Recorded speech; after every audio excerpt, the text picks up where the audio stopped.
Good afternoon, everybody.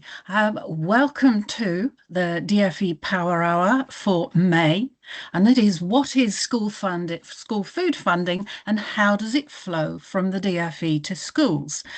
Shortly, I'm going to hand you over to our presenters today. That's Sophie Hughes and Georgia Scoot-Morrissey. Next slide, please. Thank you. Just a little bit of housekeeping. Please use the chat function to ask any questions, to pop in the chat and for the QA. We are unable to answer any questions that are specific to a school or trust, but where they're generic, please upvote them. As you can see, we will try to look at how many have sort of said, well, that's a really good question. We'd love an answer from the team on that. We are recording this session, and slides and the recording will be shared after the event. And what we'd love you to do, some of you may have gone, oh, I'm going to scan that QR code now, is scan the QR code, say slides are coming out to you later, because we can only improve when you're giving us the insight to tell us what you would like to see. So thank you very much. And now I'm going to hand you over to Sophie.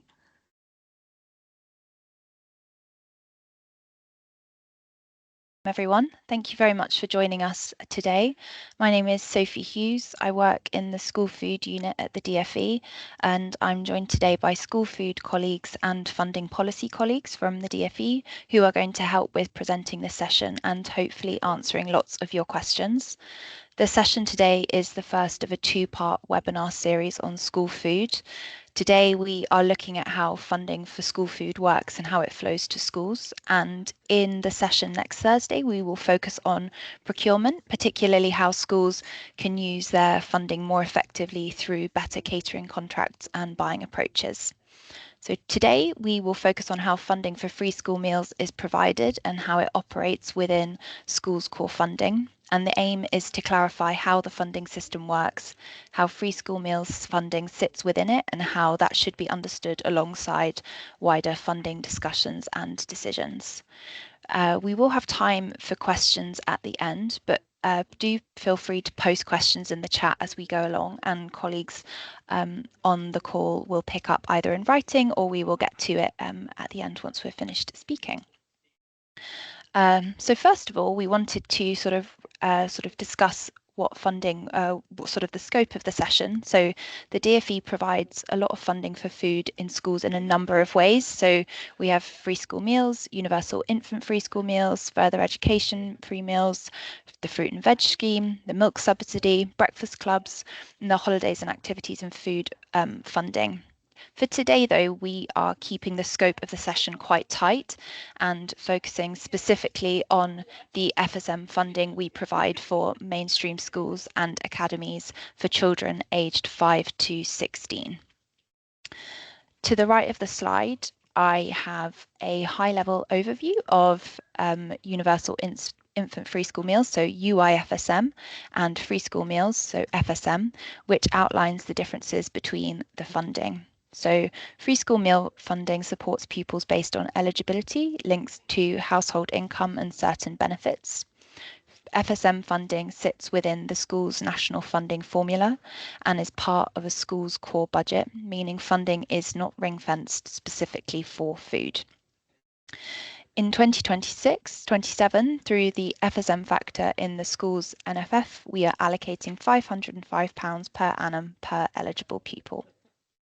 For universal infant free school meals, so UIFSM, it's slightly different as it is a universal entitlement for all children in reception, year 1 and year 2 to receive a free school lunch. And this is funded through a separate annual grant and paid on a per meal rate. And for 25-26, this is funded at £2.61 per meal.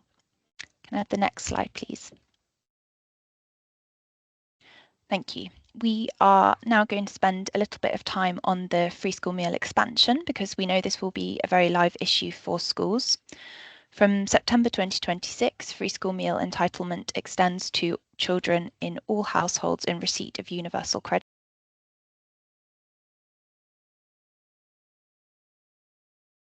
budgets. In 2026-27, funding for the expansion will be provided via a separate free school meal expansion grant, and schools will receive this funding in addition to the funding allocated through the school's national funding formula.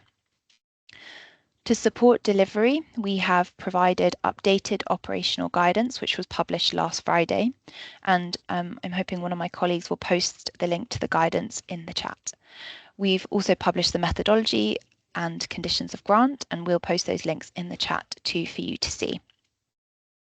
Allocations will be determined by the school level increase in FSM eligibility from the October 2025 census to the October 2026 census. Schools will receive £295 per eligible pupil, calculated as pro rata of the £505 schools NFF FSM factor value for 7 months from September to March. We will pay the grant in February 2027 for local authorities and March 2027 for academies. We will also be hosting free school meal expansion specific webinars over the summer term, so do look out for the invite to those if you have any further questions. I'm now going to hand over to my colleague Georgia, who's going to talk to us a bit more about the school's national funding formula. Next slide, please. Hi everyone, my name is Georgia Scoot-Morrissey. I'm from the school's National Funding Formula Policy team, and I'm going to talk about how core funding for schools is allocated, particularly in regards to free school meals. So mainstream schools will receive one singular overall core funding allocation, which is used to pay for all the costs incurred in running a school, including free school meals. So the National Funding Formula, or NFF, as you'll see it is on these slides, is used by the Department for Education to allocate funding to local authorities. So what we do is use the National Funding Formula to calculate an illustrative allocation at school level. And to do this, we use school and pupil characteristics, which make up different elements of the NFF, and we call these factors. You can see on the diagram on the right-hand side of this slide the different factors that we have. So the free school meal factor is one of these elements, and it comes under the larger umbrella of deprivation. It's one of the 3 factors that is used within the deprivation factor within the National Funding Formula. In 26-27, schools attracted £505 for all primary and secondary pupils who were recorded as eligible for free school meals. So once the department has produced these illustrative school level allocations, they are added together and then are used to allocate how much each funding a local authority receives. The local authority will then apply its own local formula to its allocation, which uses the same factors that are outlined here, but potentially with different values. And then this is used to set allocations for schools that they then receive. I'll go to the next slide, please. So all pupils that are registered and recorded as eligible for free school meals will attract funding through the free school meals factor that I mentioned.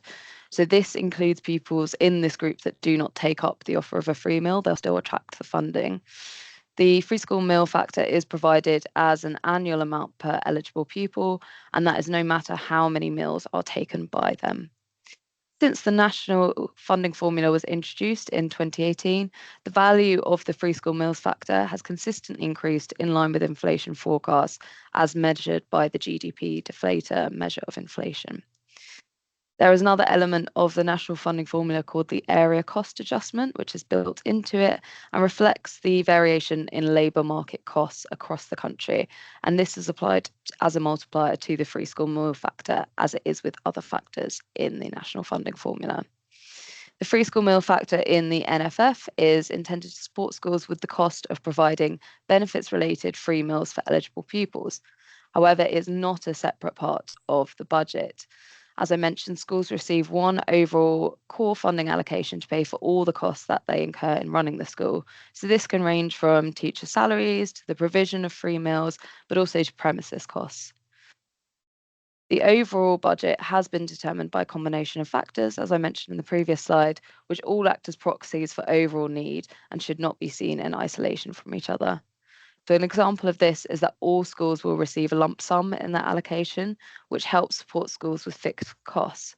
As there are certain fixed costs involved in meal provision, it's likely that some of the funding schools receive through the lump sum is likely to help towards fixed costs relating to meals.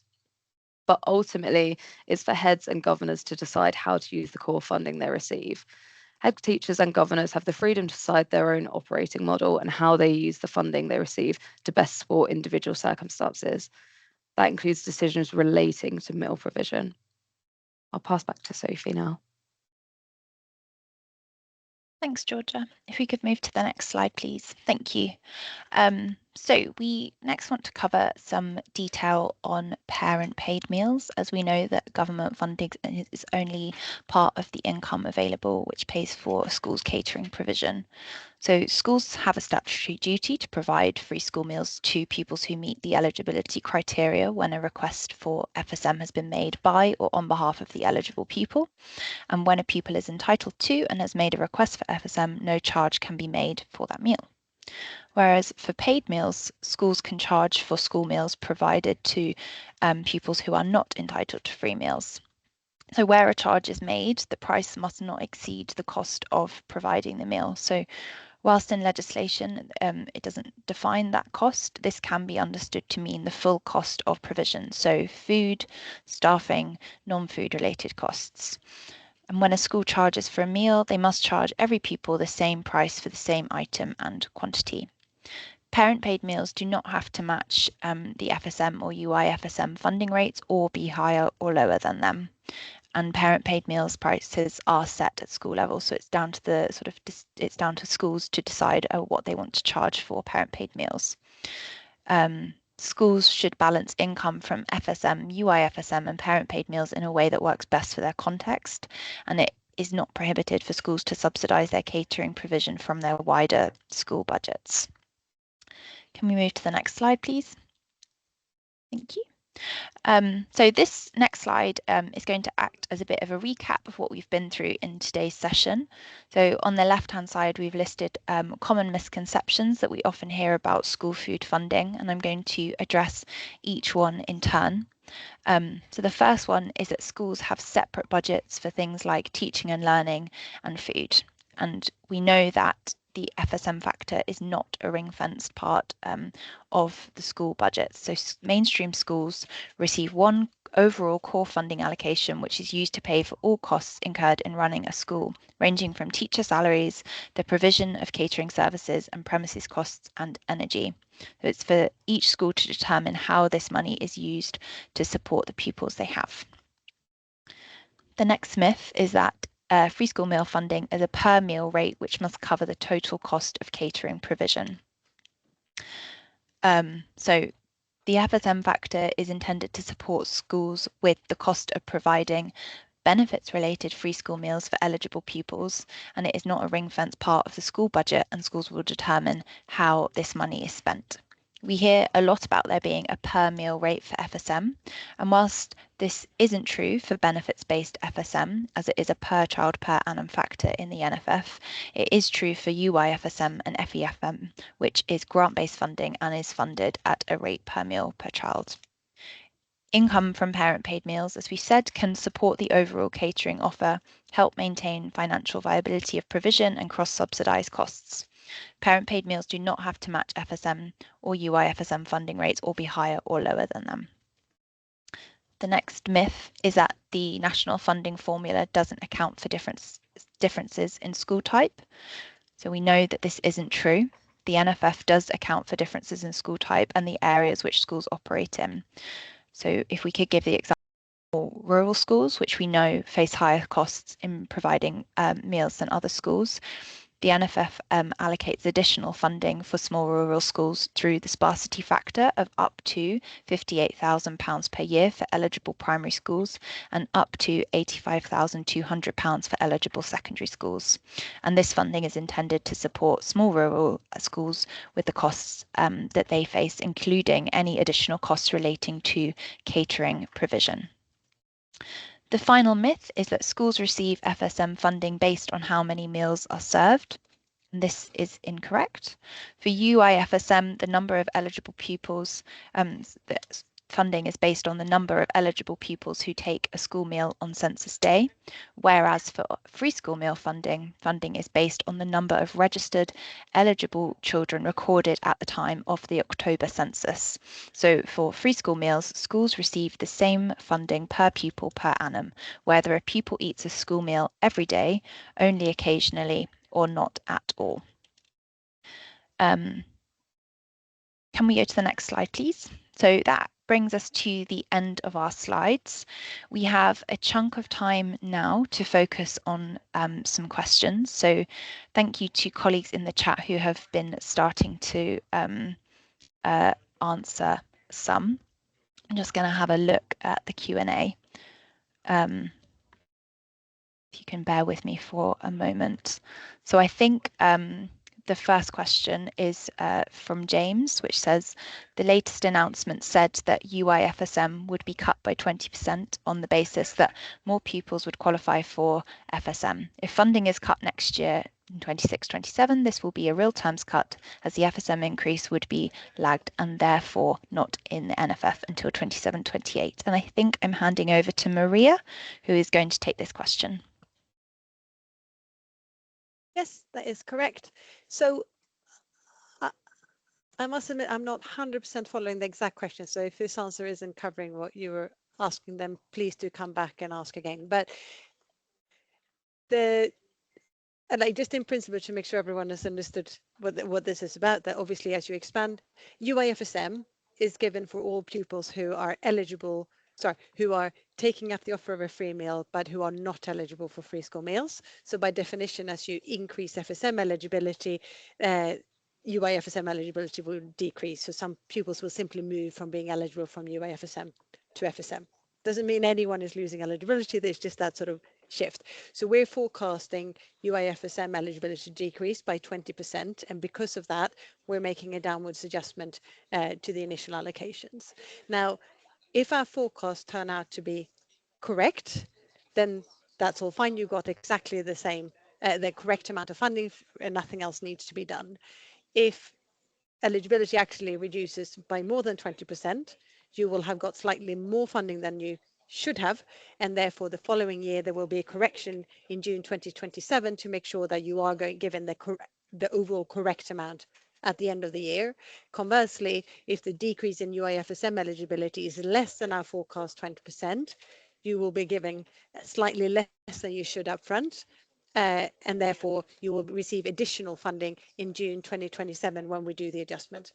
Of course, there is adjustments every year on UIFSM, so it's not a new thing that we're doing adjustments to make sure that it is correct. It's just that obviously this time it's all based on that sort of minus 20% baseline, which is in line with our forecast. Does that answer the question from whoever asked it? So basically, no one should be losing out funding. Everyone should be getting the correct amount of funding in the end. So hopefully that's reassuring. Thank you, Maria. I can see there is a question in the chat from PHT. Apologies, I don't know your name. So it's, should special schools receive FSM funding for eligible pupils? Are pupils receive the same rate of top-up funding whether they are in receipt of FSM or not? We have never received any free school meal funding for any of our pupils since we became an academy, but a colleague in a maintained special school gets a separate funding line on his budget from the LA. And then I can see that Maria has answered this in the chat. She said, local authorities have discretion how they fund free school meals in special schools, and what local authorities do varies. As such, it could be that your funding for meals is implicitly covered through your overall allocations, whereas others could receive separate funding for free school meals. Maria, I don't know if there's anything else you would like to add to that. If not, I will move on to the next question. Nothing to add. No, okay. Unless if there are follow-ups and I wasn't clear, then please come back and then I will try to fill up. Yeah. Thank you. And then there's another question here. Maria, I'm not sure if you feel like you've answered this already, but from Andrea, who has asked, is the grant for all FSM pupils or is it just for the expanded FSM pupils?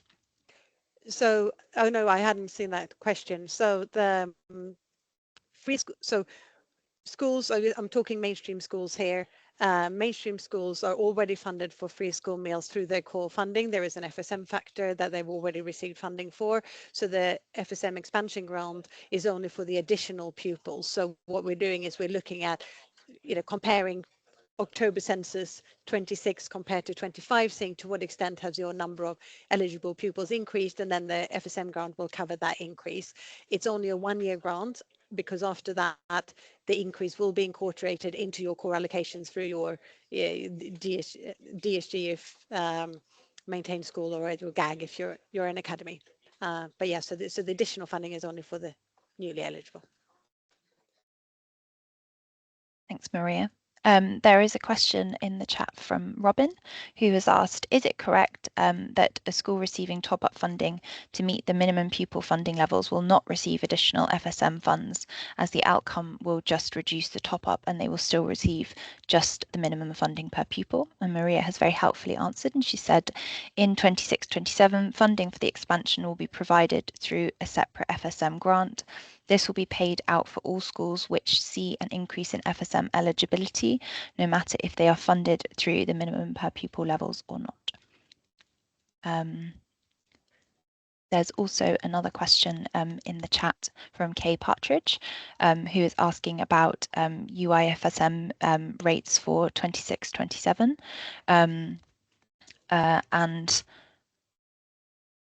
we haven't announced UIFSM funding rates for 26-27 yet, but we will be confirming the rate in the summer as per the usual process. So please do look out for any communications on that.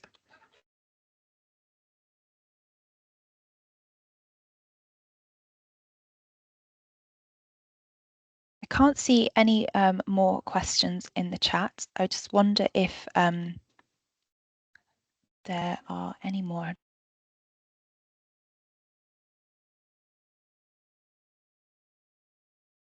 I have seen another one which I hasn't come up yet, so I can start with answering that. Yes, please. Well, I've seen a couple of different ones now. One is, will students on the new scheme also attract pupil premium funding? Answer is no. Pupil premium funding will continue to be based on the existing criteria. So those who are only become eligible because of the new criteria will not attract pupil premium funding. And the other question is the deprivation factor based on the school's postcode? So that was from Kate Leggett. Now there are 3 different deprivation factors in the NFF. One is FSM, which is purely based on in respect of meal effectively. That's based on income, FSM eligibility. Then there is another one which is FSM 6, which is the sort of same as is used for pupil premium, which again is based on income of the pupil and the household the pupil is in. So it's nothing to do with the school. And then finally, there is a third deprivation factor, which is IDACI, income deprivation affecting children index, and that is based on the sort of the deprivation of the area in question, but it is based on the deprivation of the area where the pupil lives, not where the school lives. Not where the school is located, is always based on the pupil. So all factors are sort of based, pupil-led factors in the NFF are all based on where the pupil and the pupil characteristic is not based on where the school happened to be placed. Thank you, Maria. I can see a few more questions coming through. Navine, I can see you're asking about slides being shared, and yes, we will be sharing slides, and I believe there will be a recording of this session which will be published on YouTube in the coming days. Andrea, yep, Maria? Sorry, I'm jumping up. If you don't it's okay, mind, sorry, please go ahead. Yeah. Okay, I saw another one that says, how is the annual rate per meal decided? The annual amount per pupil. I mean, obviously, everything we do is based on what is our overall envelope that we got through SR settlements, and there's all negotiations with Treasury and all. That's a big picture thing, but small picture within the NF. Obviously, we can't say anything about the future, but up until now, within the NFF factor value has increased in line with the inflation forecast in recent years. So typically that is what we do, that we use the GDP deflator measure of inflation and increase the factor value in line with that. Again, no promises for the future, but that is what we have been doing consistently over the last several years.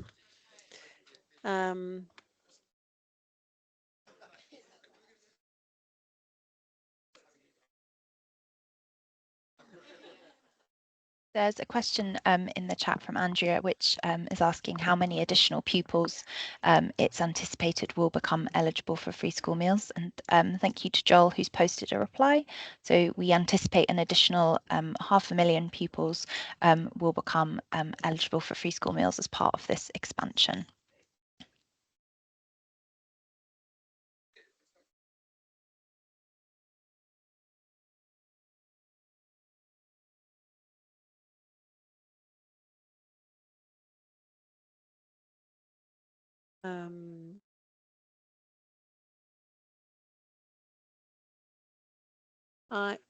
Shall I? Do you want to take the question in the chat, Maria, about from W. Taylor about students on the expanded free school meals? Will they attract pupil premium funding as well? So I think I covered that, and I said no, they are not. Yep. That pupil premium I will add a no in there in the actual chat to make that clear. Sorry, so that's definitely clear no.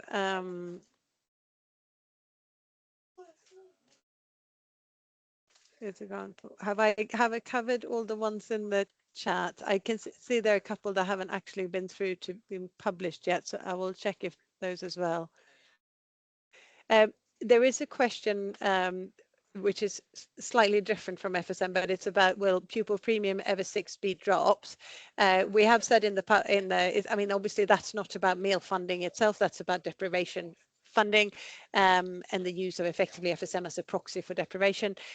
We have said in the white paper that we are reviewing this and that we are going to consult on it and consulting moving to an income measure, but that's more of a longer term reform, and it's definitely not something that's happening immediately and not without proper consultation beforehand.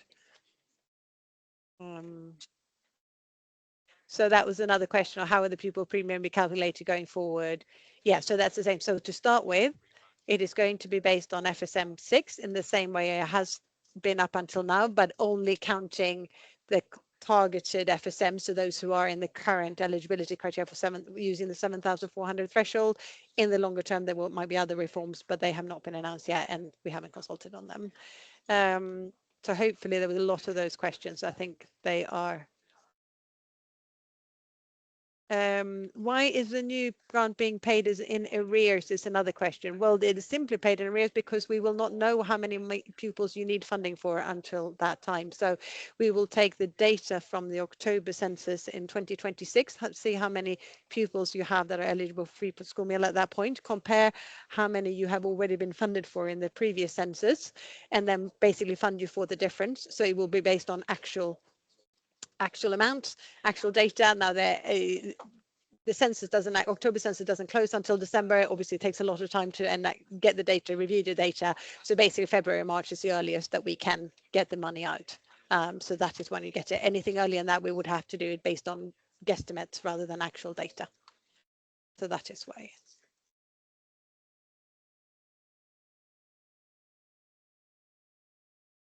Thanks, Maria. There's an interest. Lots of questions in the chat about the grant and the FSM expansion. Has someone posted a link to the guidance that we have published on the FSM expansion grant? Yep, Joel has very helpfully. It should be in there. Yeah. Thanks, Joel. And obviously the questions around how will the school identify expanded FSM pupil eligibility, it's all in the guidance. There will be lots of detailed census guidance coming out as well, but it's going to be all based on the, where you're doing eligibility checking at the moment, then you will be able to check against both thresholds in the going forward from the 1st of June.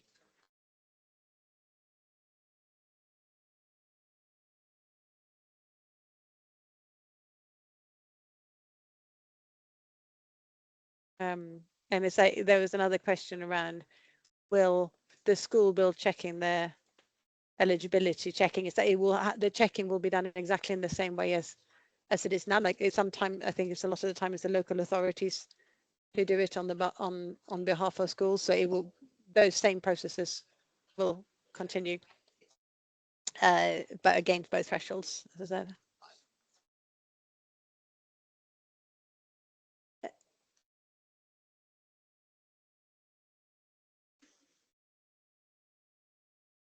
Are there any others that I have missed?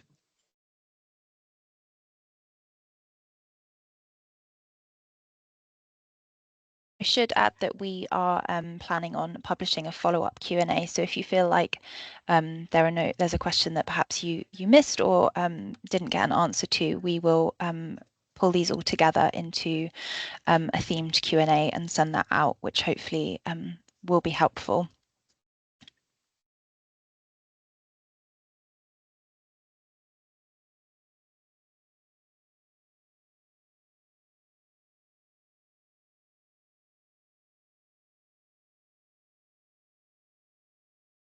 I think, Tom, there's a question in the chat from Jackie, which says, will all families be required to reapply for FSM? So I'm just wondering if Tom or the FSM policy team might be able to answer that question. Yes, I can speak to that. Thanks very much, Sophie. We fully appreciate that getting all families to reapply for FSM in line with the checking procedures that we've set out in guidance would be overly burdensome. It is not our intention that they should have to do that. We consider that in making an initial application for FSM, consent to run rechecks should be obtained from this point going forward, and that is reflected in some of the annexed material that is included in that published guidance. But yeah, I will just go back to that initial point that it is not our expectation that families should have to be reapplying for FSM every year. We would, of course, encourage schools to advise families of these broad changes in policy that mean that eligibility will be kept under review. But yeah, I hope that that does provide some clarity and assurance. Thanks, Tom. That's helpful. The question in the chat from Mr. D. Whiffen. So he said, this is perhaps a broader question, but is the DfE considering whole-scale school catering provision changes in the medium long term, given ongoing concerns that current funding levels are not keeping pace with rising food and labour costs, making it increasingly difficult for caterers to meet expected standards and in some cases remain financially viable? It's an interesting question, and I think we will sort of touch on this slightly in the session next week as well. But I would say that we do work, or we are working very closely with the sector, including caterers at the moment, to identify sort of risks to the system and operational barriers to the delivery of the FSM expansion and other changes to sort of ensure there are no sort of detrimental effects to parents and pupils. So it's something that we are keeping a close eye on and working closely with the sector to ensure that things are working as best as they can.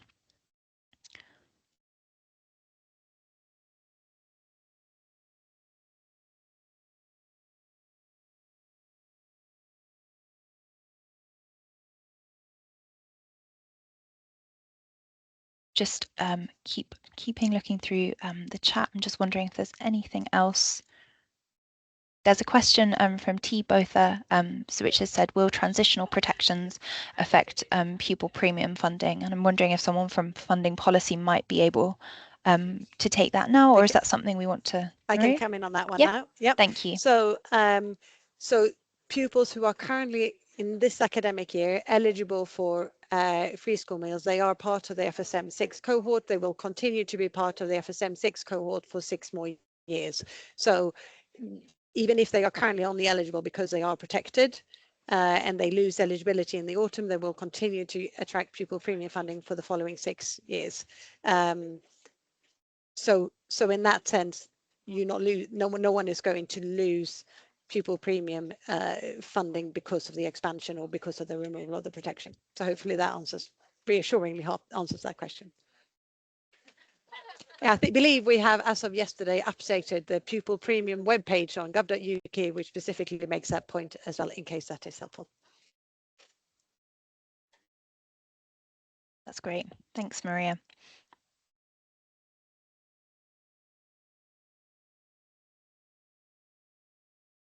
There is a question in the chat from an anonymous user, which says, which is asking about the web-based checking service. So is this going to be accessed only by the LA, or will schools have access to it as well? Is there someone from the FSM policy team that might be able to pick that up, or is that something we want to take away and have a think about? I can step in again, Yeah. Sophie. Thanks, Tom. So initially, that checking service is only available to LAs. It's been rolled out to all LAs during the current school term. It will be made available to schools from the start of the next school year. We will be running information sessions setting out how that system works and how you can access it. But for the time being, it's only available to LAs, but there will be further information shared about that. And there is a link in our guidance, in our FSM guidance about the system. It's a mailing list. If you do sign up to it, you can register your interest to receive regular updates on what is happening with that system and when you'll be able to access it.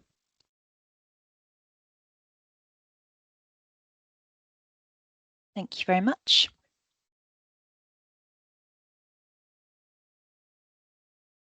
I can see Maria has posted a link to the updated pupil premium webpage in the chat, so do make use of that if it is helpful.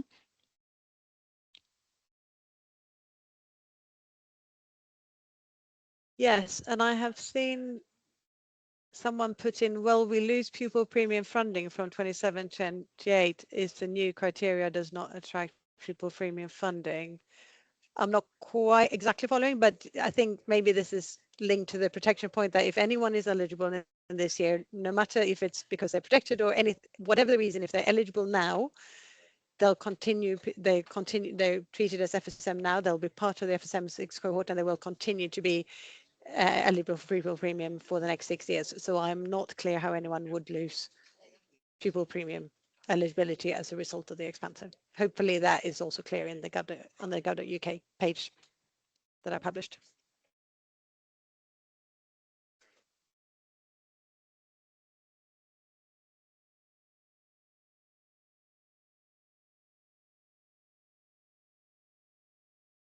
Thank you. There's a different question in the chat from Robin, who said, when you are reviewing costs of catering, will you also consider the likely increased costs of the new proposed food standards and likely increasing gap between costs and funding? And the answer to that is yes. We are working closely with the catering sector to sort of identify the sort of potential barriers to operational delivery for both the FSM expansion and the potential updates to the school food standards. Which I should add, we are currently consulting on the school food standards. The consultation is open until the 12th of June. So if you are interested in feeding into that consultation, we will post a link in the chat, and do feel free to fill that in over the next month.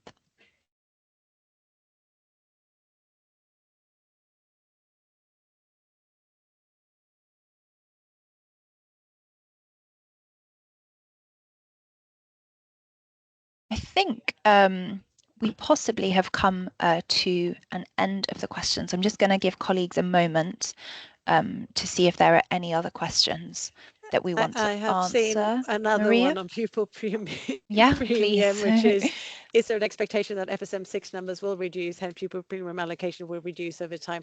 As I said, we've announced in the white paper that we are consulting on reforms to the pupil premium. So if you are thinking about, I mean, maybe I'm taking this too far, but obviously as protection disappear, those who are currently FSM eligible will be receive attraction pupil premium for another 6 years, and then if they're still not meeting the criteria after another 6 years, then they would drop out of the current definition of FSM 6.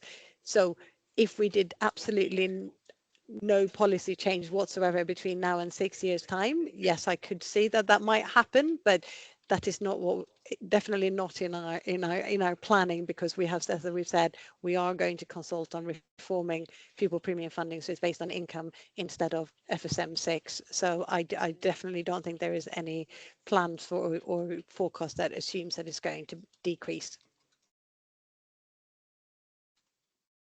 So hopefully that's reassuring as well. Thank you, Maria. Just final moments for any questions. Otherwise, I'm going to draw us to a close. And as I said before, we will be sending out a follow-up Q&A. So if you feel like your question wasn't answered, we will get to that and hopefully follow up in writing. But thank you very much for listening to us today and for your engagement with the session. Please do join us for part 2 of this webinar series, which is next Thursday at 3 p.m. and we will be focusing on school food procurement, and sort of hopefully it will flow very nicely from the session today, and we will either post the sign up link to the session in the chat, or we will sort of send it around afterwards. Thank you very much from me, and I'm going to, I think, hand back to Helen now, who is going to wrap us up. Yes, thank you, Sophie. Thank you very much, everyone, for joining us today, this afternoon. It has been very interesting in what you've said, and I do hope that everybody, everybody does think, right, I do need to join part 2 on procuring school food and what we have available to support you. Yes. Ways to sign up, ways to register. If the Eventbrite is in the DfE update, or it is on our LinkedIn page for Buying for Schools. So either route, the Eventbrite link is there. But again, we can post that when we send out the slides as well. We can post that link to you.